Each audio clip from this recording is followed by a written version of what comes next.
by a lot of people. If you're scared of public speaking, you're just scared of being seen. Let me stay in the shadows. No, don't look at me. Don't judge me. What's so scary about being seen for who you are? What are you hiding? Another key question you should all ask yourselves. The more you're afraid of, say, public speaking or putting yourself out there, the more you're hiding and the more you are putting on a certain front, a fake front. Now, this was a lot of my journey starting out. I'm not talking to you as someone who thinks, you little fakies, I'm above you. No, I know what it's like. But there's a big shift that happens when you can start owning who you are internally and then letting that manifest externally. Where, hey, what you see is what you get. This is me. I'm not hiding. I'm not trying to be cool, trying to be someone or something that I'm not. This is me. If you know that for a fact, you can relax, because that's you. But if I'm trying to scam you into being something that I'm not, be better, different, well, then there's anxiety, because what if you see through the front? So for you right now, there's a certain amount of anxiety because you are afraid that people will see what's really going on. Now, it could be that, well, I'm afraid that people will see that I'm actually scared. Well, why is that scary? Why can't you just own your fear? Why can't you own your anxiety? Why is it so scary to come up and be like, hey, you know what, everyone, I'm scared? Just actually saying that, relief, because it starts chipping away at that front. I call this also the 8 Mile mindset, Eminem. You've seen the movie 8 Mile? How does he win the rap battle at the end? He puts all his weaknesses out there. Done. Now it's out there. Invincible. So what are you hiding? Ooh, let's see. I'm curious. What are you hiding, you naughty person? Tell them. We're all very curious. What are you hiding right now? What are you afraid everyone is going to see if they see past the front? I guess there's not much there. How so? Not much there. What does that mean? Yeah, maybe not I know much for personality, much to give to others. Okay. Well, there's some valuable data. For all of you here, okay, I don't have much personality. Don't try to reframe it or fight against it. Ask yourself, when did I start believing this? Because you weren't born like this. Something happened, some experiences, that conditioned that belief. I'm someone with no personality. When did you start believing that? Say many years ago. When? Tell me exactly, if you can remember. Can't say like an exact moment. Do your best then. What's the earliest situation? There's you before, coming out of your mother. As a baby, you have personality. You're not stuck. You're there. And then something happened in your life where there's you before and you after. Yeah, maybe like in school, in class, being like the quiet kid. Not saying that much. When did that start? When did you start getting labeled as the quiet kid in school? It's like since I started. What age? Yes. Like 6, 7. Okay. What did people say? How did you feel about it? Is there an event you remember that kind of led to that shift to, well, I guess I'm the quiet kid? No, not a specific event. Like, yes.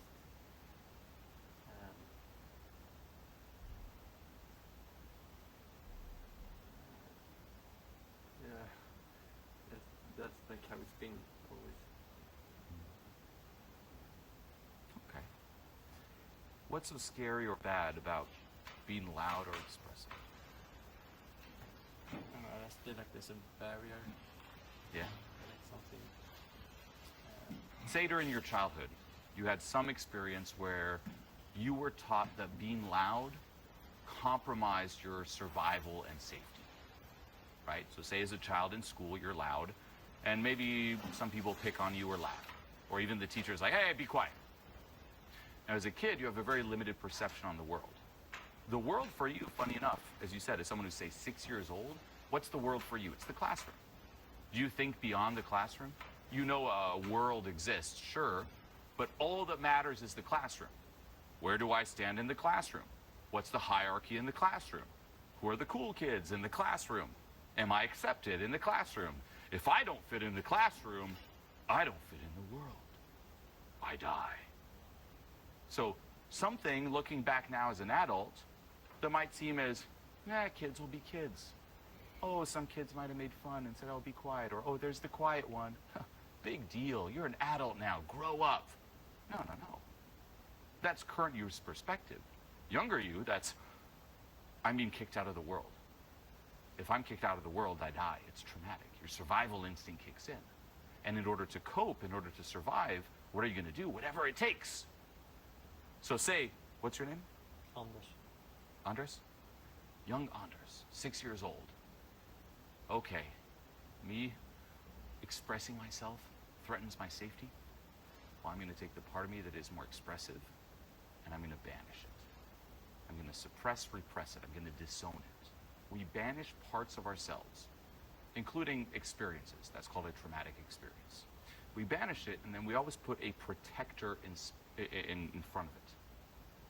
So there's, you could say, the loss aspect of you, the loud, expressive Anders, who would scream when you were hungry as a baby. You wouldn't be stifled. How do you say mother? Mama. Mama. Mama. And then at some point you're like, this is threatening my existence. Protector. Now who's the protector? The protector is that energy that stifles you. Scream as loud as you can. Oh, there's the energy. It just appeared. Scream loud as you can, loud as you physically can.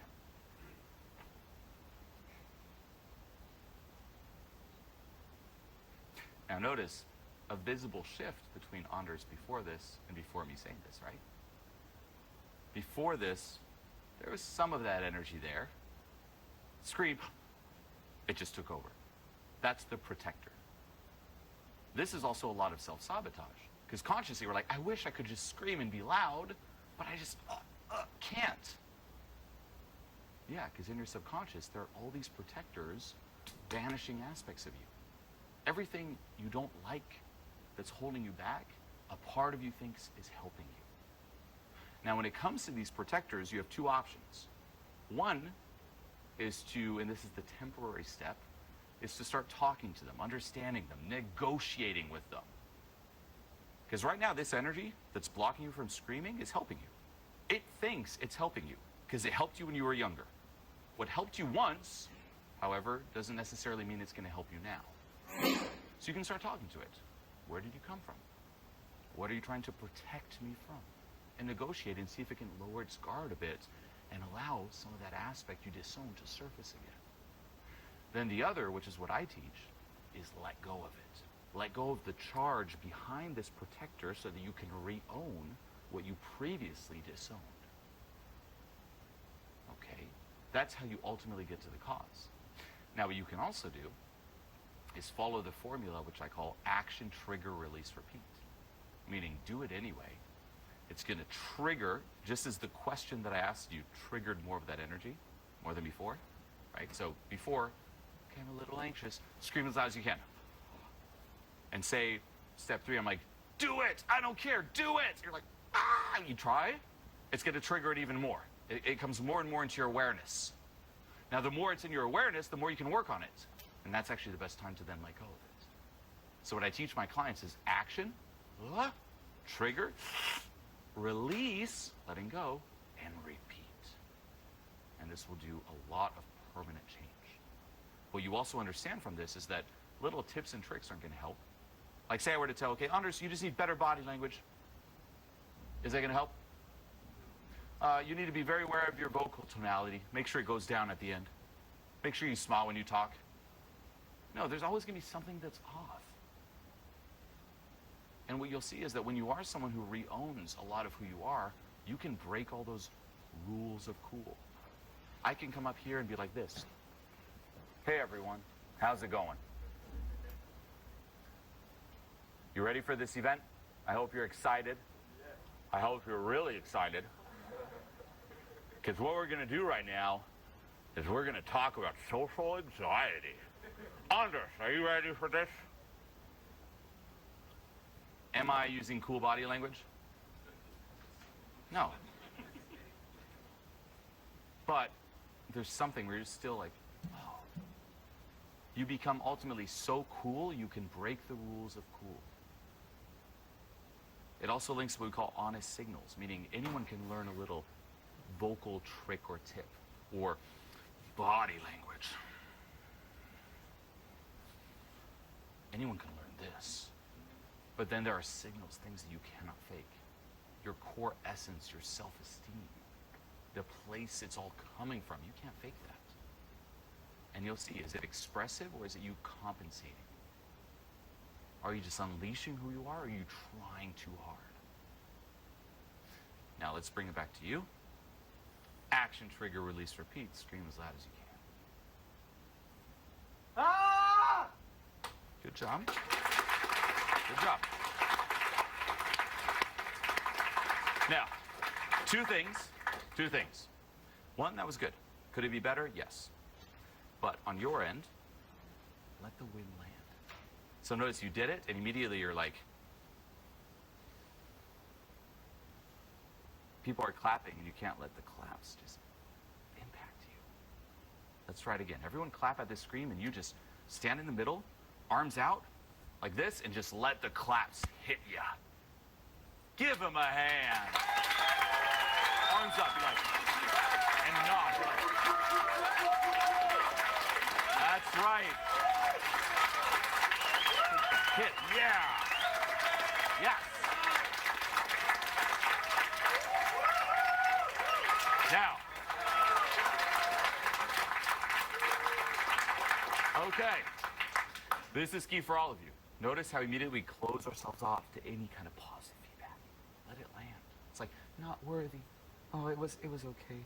No, let it land. Sure, it could be better, but collect the wins wherever you can. Can you do louder?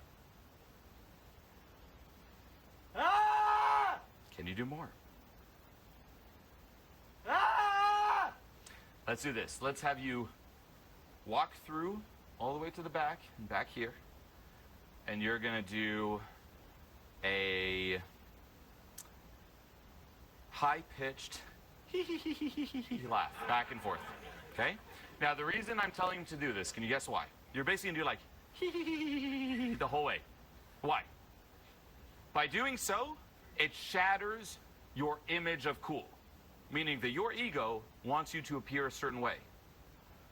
We can only express ourselves if we are perfect and cool. James Bond.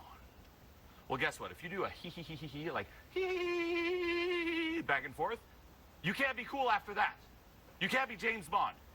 You're not going to see James Bond like Martine, like, it's not going to happen. So it's going to hurt your ego. But now that that image is shattered, you can't make it regardless. There's a certain freedom in that. Meaning, well, if I can't be cool, might as well just let go and be me. So I want to back and forth, high-pitched, loud. And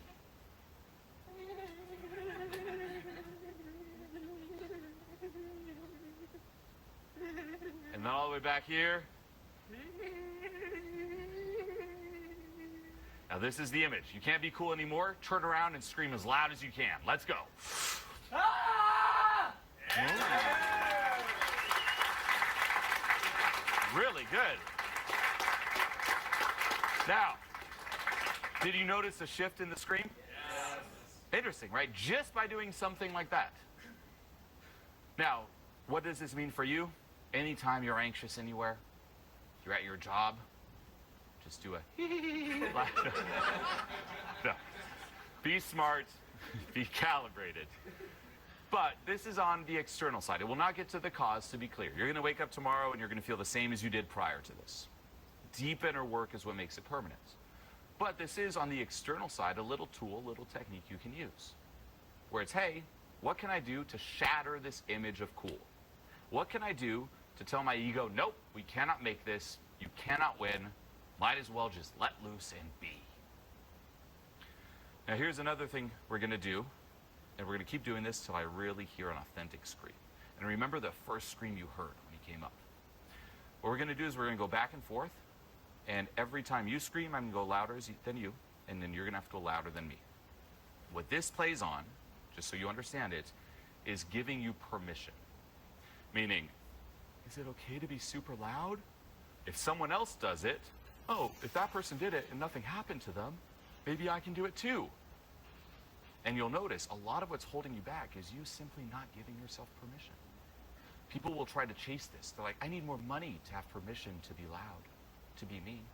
I need more approval. I need more success in life. I need cooler friends. I need to travel. I need an amazing social media and Instagram account to then be able to express me. Stop looking for permission. Whose permission do you need? You. That's it. Just yours. So here you're still going to depend on mine, but it'll at least give you a reference that it's possible. And this is the other big benefit of this exercise here, is that you have actual proof that you can be loud and that nothing happened. Because your mind will say, not for you. You can't be loud. You're different than others. No. If you're loud, bad things will happen. Well, here, if you do it and nothing happens, you have a positive reference. It's like me, say, clapping. I clapped once. Can I clap again? I don't know if I can, everyone. Maybe I'm just not designed to clap. You're like, no, you've done it once. You can do it again. So same here. When doubt will then kick in the future, maybe it was just the Julian effect. No. You did it. You've physically proven to yourself you can do it. So you ready? Loud as you can. Ah! Ah! Ah! That was not louder than me. You got to be louder than me. You ready? Ah! Ah! Ah! Ah! Ah! More, even more. Come on, even more. Put your body in it. Even more. I want you to scream beyond yourself. Even more. 3, 2, 1. Ah! Come on, more. Ah! Go. Everyone, all at once. Ah! By yourself. You're so close, man. You're so close. You're at a 98%, but you're still controlling it. This is also a big difference. Me going like, ah, it's controlling. Ah, it even stifles the sound. Ah! Ah! Right?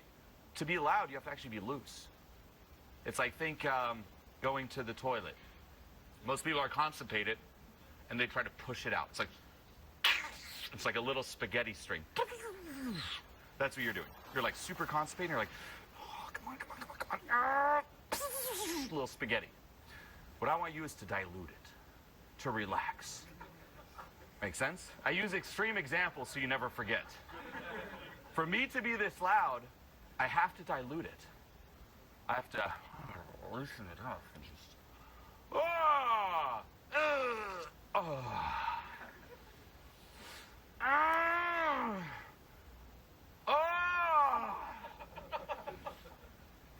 Let's get you crouching down just to see what it's like. Come on, crouch down. Ready? Crouch down and give us the loudest scream. You're on the toilet. You're ready to just take it. You ready? Loud as you can. Ah! That was decent. It was like this big. Let's get a bigger one. Let's get it the biggest, it'll just clog the bathroom. I want the flush to not work. You ready? Let's clog it. Ah! Come on, you gotta lose. That's still forcing. I want you to relax, to loosen. Let it out. Ah!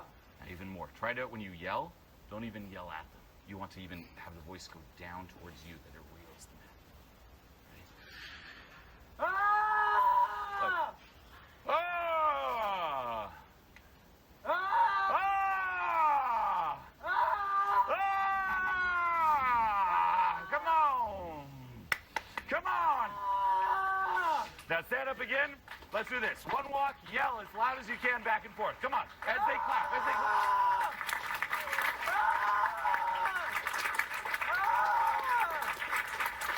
Come on. Now put your body into it. Okay, everyone quiet. Last thing, loosen your shoulders. I want your whole body into it. You're just using the voice. Loosen it all. Full body, like embody the scream. Instead of, ah, be like, ah, come on. Ah! That was actually better. Final one. Final one. Ready? Do that again. Loosen it. Loosen it. Laxatives in you, running your new blood. It's the biggest.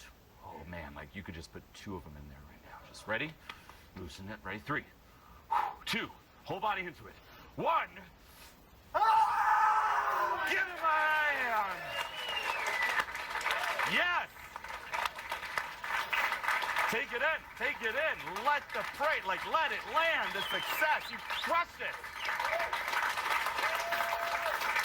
Now, few things. 1, take that win.